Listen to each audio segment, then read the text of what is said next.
Tech Hub. I'm Steven. And I'm Angel. Well, welcome back for part 2 of Infraworks. Thank you. Or Infraworks 360 2.0. Got to use the full name, Infraworks 360 for sure. So we ended our last video with a little bit of a teaser with some point clouds and reality capture. Yes, we did. Being in Denver, we're not too far from one of the greatest musical venues and a movie watching venue. We saw Star Wars: The Force Awakens there, and it was out of this world. Talking about Red Rocks. I've never had the pleasure, but I look forward to visiting the site someday. Absolutely. Even though I've never been there, I've certainly looked at it inside of Google Earth, which I'm seeing on the screen here, Very cool. and had the ability to create that inside of Infraworks, which we're now creating the model. Talk me through, how was this model created?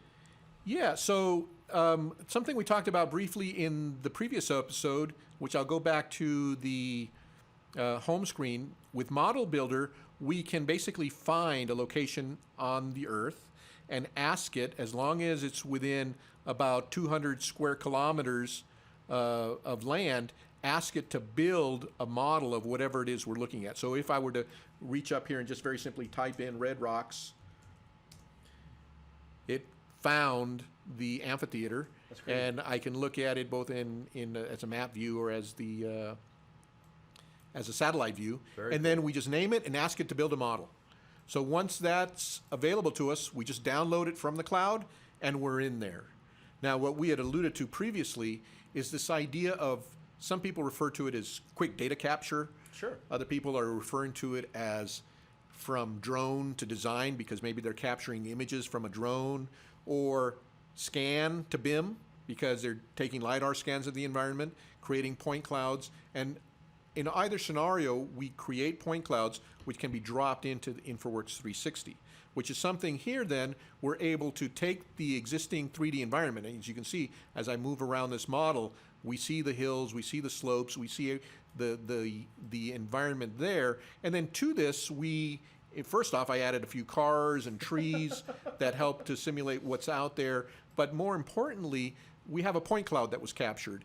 And this point cloud of course, is very detailed and very accurate to what's there. And we can just drop it in as a big object, ultimately, to help us represent what is actually physically there today. So we don't have to build it, we don't have to construct it individually, we bring in the point cloud, and that can help us understand. So if I wanted to look at, I have a marker here from the front row, what is the environment and the stage and et cetera from these people now sitting here in the front row, we can see during that, when that point cloud was captured, I don't have to spend the time to build the physical scaffolding and everything around there. Just drop in the point cloud, and we can use as much or as little of it as we wish. So the point cloud is just giving you a guidance of how to build the model. You don't have to go out with a tape measure.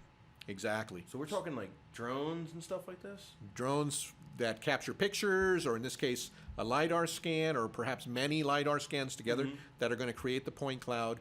But I can't imagine how many measurements it would take to try to replicate that, right? The amount of time and money it would take to do something like this. Exactly. You could just set up a tripod with a LiDAR scanner on top of it, and capture a few depending upon how large an area, or fly it with a drone and capture a sequence of images, and then have those images create a point cloud. So here it's capturing both the dressing area, the staging area behind the scenes, etc., all in one point cloud. Allows for me to visualize that without having to build it, and I only replicate as much or as little of that as I need. That sounds fun. It's building models with points that you take. Like it's creating realistic stuff in a digital environment, as opposed to a lot of the conversation that we've been having in the Tech Hub is taking digital information and making it realistic. You're actually bringing that. Yeah. How do you capture the real world and bring it into your environment so that you can utilize it for the design that you intend, whether it's a modification or an analysis of what is there, or some sort of base for creating something entirely new. What if we were to add new awnings or new sound stages or new structures for speakers, etc.? How would that fit into the environment as it exists right now? So you can tell you a little secret. You have a little reputation of going a little above and beyond with your models. having a little fun, adding in Yeah, a couple of things it doesn't here and hurt there. to put in a little bit of whimsy from time to time. Here, in this case, for someone sitting up on top of the rocks, if they were to want to catch a nice view from on top of one of the rocks, here I have a Spider-Man sitting up there enjoying the show. Absolutely possible to create just about anything in these environments, and we're now only limited by our own imaginations. That is so awesome. You can take. I don't even want to know where you grabbed that model from, but you can just take it and drop it in there. I've also heard that you are a pretty big fan of the movie The Martian. The Martian. I loved the book and definitely enjoyed the movie. And phenomenal movie, fantastic visuals. And someone mentioned to me that there is the possibility that there is a model out there.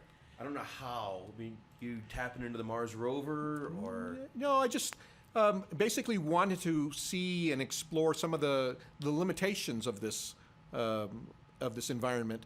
So what I did was I created, and I'll have a couple of bookmarks that bring us down to eye level, etc. I created what in my mind would be a representation of the Mars surface. So it started off with just being I think it's California desert or something like that. Added a few craters, some astronauts doing a out-of-vehicle walk, an old, I don't know if you recall, you might have been a young man, Space 1999, the Eagle lander here. That's when I graduated high school. Okay. Space, yeah, so a little bit of a space futuristic vehicle there, and wanted to see visually what do I get. If I need it to be more like the moon and darker, absolutely I can make it ultimately have an entirely dark sky if necessary, and have then the ability to represent just about anything. So here, whether it's on the Earth or outside of the Earth, we have the ability to represent that. That's crazy. So, in theory, with this whole colonization of Moon and Mars and Elon Musk talking about all the space travel, they could take when this site scans And they have the terrain of the moon. You could literally be able to try to build. Absolutely. This. So if I have the surfaces, I can drop in those surfaces. I can create. You may remember in our last session we talked about proposals. Yes. And we can create a proposal for one configuration of a community or another different configuration altogether. That's some fantastic stuff. Again, appreciate you coming by and showing us this. There's a lot more. You have a bunch of videos that are up on YouTube, and you have a couple of blogs. We'll post some links in the description below. But thanks again for watching. I appreciate it. Any questions, concerns, let us know. Comments, please leave one. And thanks again. It's been a pleasure. Take it easy. Bye.